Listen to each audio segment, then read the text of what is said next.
Baik, kemudian ada yang bertanya lagi, adakah seorang wanita, khususnya seorang isteri, dibenarkan untuk bermusafir atas alasan jihad untuk membantu umat Islam yang tertindas? Kita kena maklum bahawa syariat jihad, yang dimaksudkan dengan jihad ialah jihad perang, mengangkat senjata. Itu yang dimaksudkan dalam Al-Quran dan juga hadis. Jihad fi sabilillah, yang ini jihad perang dengan senjata di medan perang. Dan kalau kita perhatikan, memang jihad perang dengan senjata ini adalah khusus bagi kaum lelaki atas sebab-sebab yang jelas, kerana dia perlu kepada kekuatan fizikal. Sedangkan bezalah kekuatan fizikal antara lelaki dan perempuan seperti mana yang semua sedia maklum. Dan kita lihat dalam contoh sirah Nabi sallallahu alaihi wasallam, bagaimana dalam jihad, dalam perang, barisan hadapan adalah kaum lelaki dipimpin oleh Rasulullah sallallahu alaihi wasallam. Ada kaum wanita ada diselit-selitkan dalam barisan hadapan tentera Islam? Jawapannya tidak ada sama sekali. Ya, mereka turut sama tapi sebagai barisan sokongan. Sahabat-sahabat perempuan mereka terletak di barisan belakang. Mereka membantu untuk urusan makan minum, untuk urusan merawat mereka yang cedera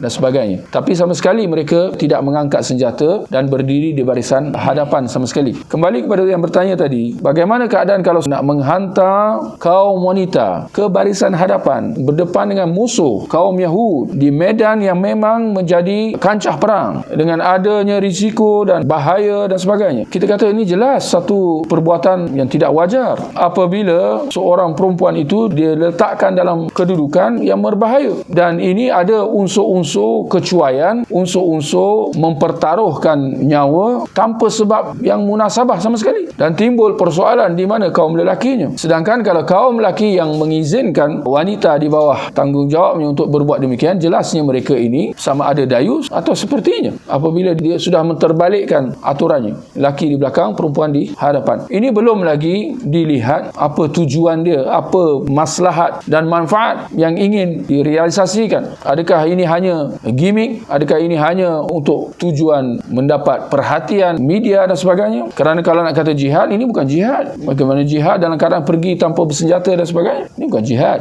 Ini hanya untuk nak meraih perhatian media dan sebagainya. Dan kita kata hal-hal yang seperti ini tidak ada sama sekali keperluan untuk kaum wanita yang beriman untuk pergi. Ditambah lagi dengan dalam keadaan mereka tidak ditemani mahram. Di mana pergi syariat yang mewajibkan adanya mahram. Dan Nabi sallallahu alaihi wasallam mengatakan la tusafir al-mar'ah illa ma'adhi mahram. Tidak boleh seorang perempuan untuk dia bermusafir kecuali dengan mahram. Tak semena-mena mereka kata oh suami izinkan. Itu bukan mahram. Mahram maknanya ahli keluarga lelakinya yang sudah baligh menemani perempuan itu dalam perjalanan. Izin tak izin itu satu perkara. Ya, kalau dia ada suami, dia kena ada izin daripada suami. Tapi syarat mahram jangan diabaikan. Jadi tuan-tuan lihat bagaimana pelanggaran demi pelanggaran terhadap batasan-batasan syariat yang berlaku. Lalu kita mengharapkan keridhaan Allah. Lalu kita mengharapkan kemenangan daripada Allah dengan kita menderhaka dan bermaksiat kepada Allah. Adakah ini sefir yang lurus atau dia jelas satu pemahaman yang keliru dan canggung jauh daripada apa yang disyariatkan, apa yang ditetapkan oleh Islam? Bahkan boleh kita kata ini adalah safar maksiat, bukan safar ketaatan sama sekali. Apabila berlakunya pelanggaran-pelanggaran yang telah kita sebutkan tadi, di samping syiar-syiar yang tidak jelas atas slogan mereka